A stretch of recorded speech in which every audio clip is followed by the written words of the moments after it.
banyak yang usul siapa? Yang usul kan DPR. DPR kan banyak yang usul siapa nih? Begini, RUU itu kan ini usulan dari beberapa anggota DPR ya, yang memang itu dari teman-teman fraksi PDI Perjuangan.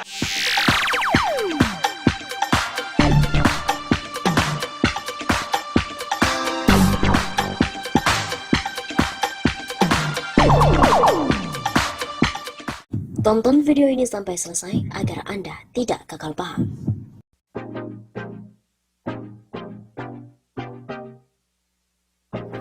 Kali ini pun tak bisa dibantah bahwa Wakil Ketua MPR mengatakan RUU HIP yang usul adalah fraksi PDIP. Umat Islam dan ormas-ormas Islam sepakat satu suara menolak RUU haluan ideologi Pancasila. Majelis Ulama Indonesia pada hari Jumat 12 Juni minggu lalu mengeluarkan maklumat keras dalam menolak RUU HIP di mana dinilai terdapat upaya untuk membangkitkan kembali paham dan juga Partai Komunis Indonesia. Kami pun pantas untuk mencurigai bahwa konseptor RUU HIP ini adalah oknum-oknum yang ingin membangkitkan kembali paham dan Partai Komunis Indonesia, dan oleh karena itu patut diusut oleh yang berwajib. Begitu bunyi poin 5 maklumat MUI. Setelah penolakan luas dari umat Islam, partai-partai di DPR sekarang saling lempar dan buang badan, tidak mengaku siapa yang menjadi inisiator dan juga yang mengusulkan RUU HIP, di mana telah disetujui pada rapat paripurna DPR dan masuk pada program legislasi nasional pada 12 Mei lalu. Namun, di acara 2 CCTV One beberapa waktu lalu, Wakil Ketua MPR Arsul Sani mengatakan RUU HIP yang mengusulkan adalah PDIP. Nah, jadi jelaskan?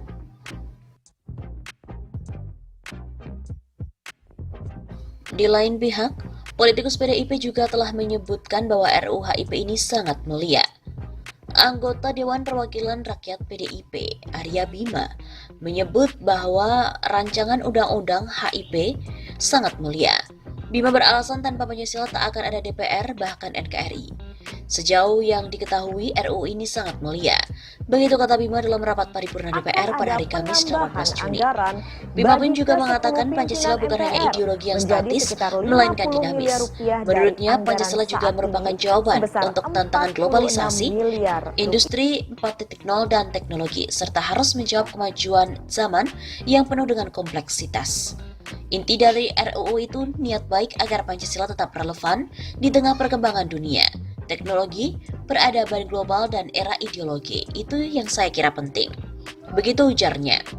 Bima juga menilai jika ada tafsir-tafsir lain terhadap RUU HIP, dia menyebut hal itu merupakan dinamika seperti halnya ketika para pendiri bangsa merumuskan Pancasila, baik pada 1 Juni 1945 maupun 18 Agustus 1945. Menurut Bima, bangsa Indonesia terbiasa berbeda pendapat, sehingga akhirnya mengambil konsensus.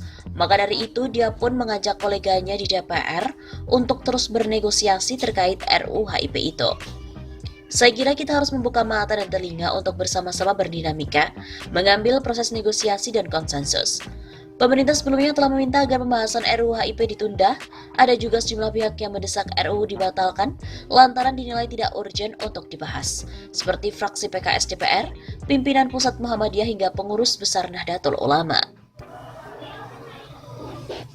Selain itu, pengamat pun juga mengatakan sejak PDIP berkuasa, aroma PKI pun sangat terasa.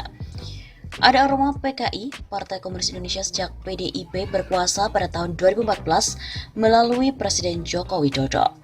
Karena itu tak heran kalau sejak PDIP kembali berkuasa pada 2014 melalui Jokowi, aroma PKI sangat terasa.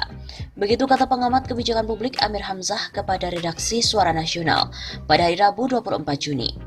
Kata Amir Hamzah, aroma PKI terlihat adanya saat serangan terhadap umat Islam dan julukan kadal gurun atau kadrun oleh pendukung penguasa terhadap umat Islam yang berseberangan dengan pemerintah. Julukan kadrun dulu digunakan oleh tokoh-tokoh PKI untuk menjuluki orang Arab yang ada di Indonesia. Selain itu, ia juga meminta aparat polisi menundak partai politik di Indonesia yang menjalin kerjasama dengan Partai Komunis Cina. Amir Hamzah mencurigai terbitnya rancangan undang-undang HIP tidak bisa dilepaskan adanya kerjasama dari partai politik di Indonesia dengan Partai Komunis Cina. Terbitnya RUU HIP pada Mei 2020 lalu bisa jadi merupakan satu rangkaian panjang untuk membuka jalan kebangkitan komunisme di Indonesia, dan ini tak boleh ditolerir. Begitu jelas Amir Hamzah. Selain itu, Fuad Bawazir juga mengatakan kejadian saat ini pun mirip sebelum peristiwa G30 SPKI. Saat ini pola tahun 1965 sedang dimainkan seperti adanya agitasi dan propaganda sehingga memunculkan hiruk-pikuk tidak menentu. Demikian dikatakan Menteri Keuangan era Presiden Soeharto, Fuad Bawazir, dalam sebuah artikel berjudul Ingat Tahun-Tahun Vivere Pericoloso. Menurut Fuad, saat ini tentu tidak mudah menunjuk hidung aktor yang memunculkan agitasi dan propaganda. Sebab, dulu masih ada PKI dan organisasi-organisasi underbone-nya, tapi kini semua tanpa bentuk sehingga biasa disebut OTB, organisasi tanpa bentuk. Kata Fuad, saat ini aktor pemainnya tidak selalu nampak. Yang dimainkan bisa jadi tidak sadar dan lebih celaka lagi, kelompok yang bodoh yang hanya ikut-ikutan bermain. Kini, provokasi terus dilancarkan dengan berbagai cara, bahkan menggunakan buzzer berbayar dan juga medsos. Kini pun, tiba-tiba melihat baliho besar Presiden Soekarno pemimpin besar revolusi di Jalan Protokol. Baliho PBR ini bisa memancing baliho lain seperti Presiden Soeharto adalah Bapak Pembangunan Nasional, Presiden B.J. Habibie Bapak Teknologi Indonesia, Presiden SBY Bapak Demokrasi, dan lain-lain. Tentu kita berharap agar pancingan baliho PBR itu tidak berhasil. Kata Fuad, muncul lagi provokasi lain yaitu usulan masa jabatan presiden diubah menjadi 8 tahun. Tentulah gagasan ini meningkatkan suhu politik. Sekali lagi bukan untuk mengusut siapa aktor atau provokator ataupun agitator, tapi sudah dapat diduga kegiatan yang tidak produktif ini akan terus berlanjut, sehingga pemerintah menjadi semakin sulit untuk mengatasi masalah ekonomi. Meskipun yang paling diprovokasi umat Islam, tapi yang jadi paling diuntungkan dari provokasi ini justru umat Islam. Lihat bagaimana sikap umat Islam yang bulat bersatu untuk menghadapi RUU HIP, baik MUI, NU, Muhammadiyah, HMI, IJMI, FPI, dan lain-lain. Mereka pun solid untuk menolak Pancasila yang sedang diobok-obok.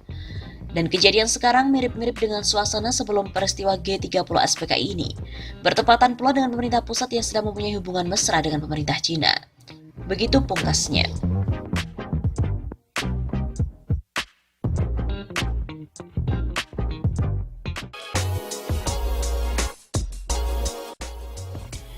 Dituding jadi dalang RUU HIP, tagar tangkap Mega bubarkan PDIP pun menggema. Presiden Joko Widodo berulang tahun ke-59. Tepat pada hari Minggu ini 21 Juni. Di hari ulang tahun Jokowi, media sosial pun diramaikan dengan kemunculan tagar tangkap Mega bubarkan PDIP.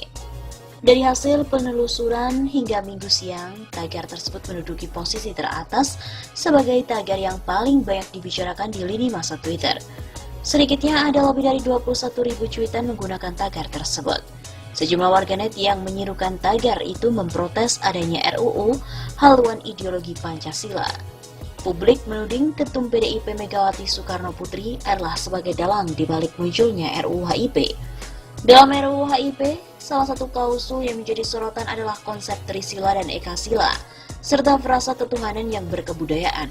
Konsep dan frasa tersebut langsung menjadi kontroversi dan mendapatkan tantangan keras dari publik, hingga sejumlah ormas. Merujuk pada laman resmi DPR, RUU HIP sudah dibahas sebanyak 7 kali dan tinggal menunggu persetujuan Jokowi untuk pembahasan selanjutnya. Publik pun juga beramai-ramai menolak RUU HIP untuk disahkan. Bahkan mereka mendesak agar dalang dibalik usulan RUU HIP bisa ditangkap. Kami menolak RUU HIP, ujar akun @anonymous_good. Ingat umur, ingat perjuangan ayahanda dan para pendiri bangsa. Pancasila berasaskan ketuhanan yang Maha Esa. Jangan ganggu ideologi bangsa. Begitu kata akun @indomihair1. Menurut saya Megawati lah biang keroknya. Maka tangkap Mega bubarkan PDIP, hidup mulia atau mati syahid. Ujar akun @jalirojali16. Banyak sekali dari netizen yang mengaitkan Mega serta PDIP sebagai sosok dan juga dalang di balik munculnya rancangan undang-undang haluan ideologi Pancasila atau RUU HIP. Publik juga menganggap Mega merupakan aktor intelektual di balik RUU yang menuai banyak sekali pro kontra ini. Dalam RUU HIP, salah satu klausa yang menjadi sorotan adalah konsep Trisila sehingga mendapatkan banyak sekali kontroversi. juga mendapat tentangan keras dari publik, di mana konsep Trisila dan Ekasila mengatakan frasa ketuhanan yang berkebudayaan.